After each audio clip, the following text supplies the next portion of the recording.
Next up, at UFC Vegas 70, we have Ode Osbourne taking on short notice-ish. It's like a month, right? It wasn't that short notice, but it was short notice. We have non-full camp, Charles Johnson.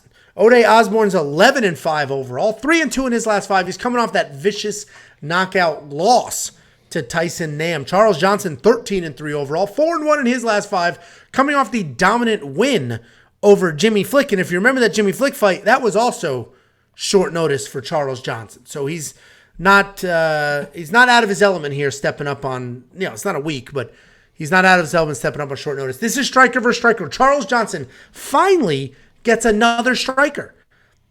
He's had 3 fights in the UFC against all grapplers. Everybody wanted to take him down. He finally has somebody that's going to actually strike with him. Ode's a southpaw guy. He uses range well to keep people at the end of his punches. He has a ton of power, great finishing ability, especially at this weight class of 125. He's got 4 wins in the UFC with takedowns in 2 of them. So he actually can grapple, and he may use that here. Charles Johnson, we've broken this guy down a ton the last 6 months. He's fast. He's got technical striking. He's accurate, solid boxing, solid kicks, very good takedown defense. He's got some solid power outside the UFC. We have not seen that power yet. But if you go back to his non-UFC fights, he does have some power there. And he's coming off that win over Jimmy Flick where he was actually taken down, but he instantly reversed and looked pretty good there. I like Charles Johnson in this fight. I am not betting on Charles Johnson. He's not in the safety parlay. I don't trust him that much in this matchup. We just have not seen him versus another striker in the UFC just yet. Ode Osbourne is very good. He's powerful. He's fast. He lost to Tyson Nam, who hits like a freight train, and he lost to Manel Kopp, who's phenomenal, and he was dominating. I get it. He lost in the first round, but he was dominating up until that flying knee. So Ode Osbourne is very good, very dangerous. I do think Charles Johnson wins this fight. I think he keeps it technical. I think he points his way, dances around. But he gets animated. He does weird stuff. Zhalgas Zhumagulov basically outstruck Charles Johnson the first 2 rounds. The 3rd round, Charles Johnson poured it on and he really hit his rhythm. But Charles is going to be the pick. I think he's the better striker of the 2. We're going to find out how good of a striker he actually is because he finally got an actual striker standing in front of him in the UFC. I like him to win, but I don't trust him with my money. What do you think, Jakey boy?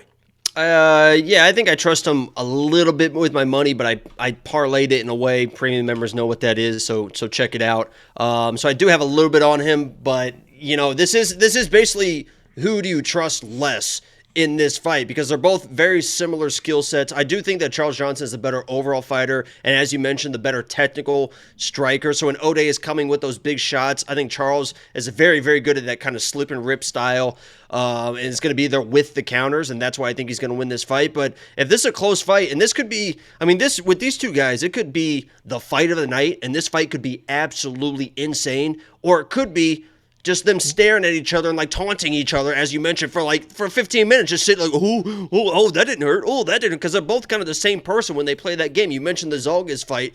The thing that worries me the most about Charles Johnson, the reason why you can't really trust him was, in his mind, he dominated that Zhalgas fight. Most people, I think, the media votes where everyone thought that Zhalgas won that fight. And if you ask Charles Johnson after that fight, who won that fight, he's like, oh, I won all 3 rounds. I dominated that fight. It's like, no, the fuck you didn't. What do you? So if this is a close fight, 1-1, going into the 3rd round, how can I trust Charles Johnson to put his foot on the gas pedal to make sure he wins that round? Because he's going to be thinking he's up 2-0 no matter what happens in this fight. So it is a very tough fight to call because Ode is going to be live at all times in a striking match, as you mentioned.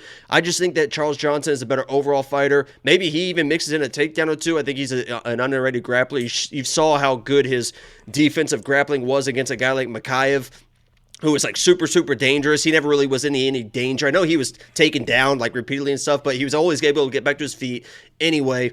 I think Charles Johnson is a better overall fighter, so I got to pick the better overall fighter, but it might come back to bite me because Ode is live, but he does some stupid shit his own. So it's basically who do I trust least, and that's who I'm going to pick against. I trust Ode the least, so I got to go with Charles Johnson. What I do love about this fight is they gave it a 1.5 round line, which was surprising.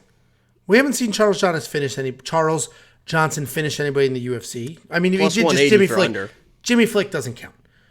So we haven't seen we haven't seen really that raw power from Charles Johnson in the UFC just yet. If he's gonna find it, it feels like it would be this fight, because the power for him, I don't think is like Ode power, where he's stepping in, extending, boom. I think it's just precision off of counter. So when Ode's boom missing big, and then you're there with the counters. I mean, he is a pretty good strike. I mean, he's a pretty good striker, and I think he's been at Tiger Muay Thai as well, which obviously is a great camp. Darren Till was there and dominated his last fight because of it. So.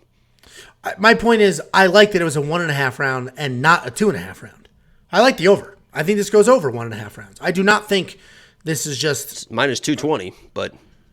Well, now it is. Premium members got early access to that bet. Whoa! At much better odds than that when it was put on the board yesterday. That's why you got to stay up to. That is why, honestly, we have a ridiculous amount of premium members. Link your Discord. If you're logging in 5 times a day, then great. If you're not, link your Discord so that you get alerts when we place bets. I placed that 1.5 round line. I don't have the odds in front of me, but it was like minus 130 or something stupid like that. I placed that bet last night, minutes after it dropped. It stayed at those odds for a couple of hours, and if you had your Discord linked, you got the alert on your phone. This isn't a guarantee that's going to happen. These are fist fights. That bet might lose. But the overall point is I'm very confident in it. I got very good value in it, and the line has since become a little less desirable, where if you had your alerts turned on and you also were confident in it, you would have been solid. Yeah, so I got it at minus 130. So Devin George had his alerts turned on. He saw it. So anyway, I will say, here's my... you shouldn't just blindly copy and paste all of our bets, right? You should have your own sort of thoughts, and when your thoughts align with ours, yeah, I think that makes sense. Let's go ahead and do it, right? Oh, that's a good idea. Let me do that. Don't just copy paste, right? Especially there's times where Jacob and I have conflicting bets. Literally, we have bet the opposite person on things. And I'm usually right. So if you have to choose, I think if you have to choose, I think everyone knows who to choose. Do you like Charles Johnson enough at $9,000 in DraftKings? No, because as you mentioned, I don't see him really.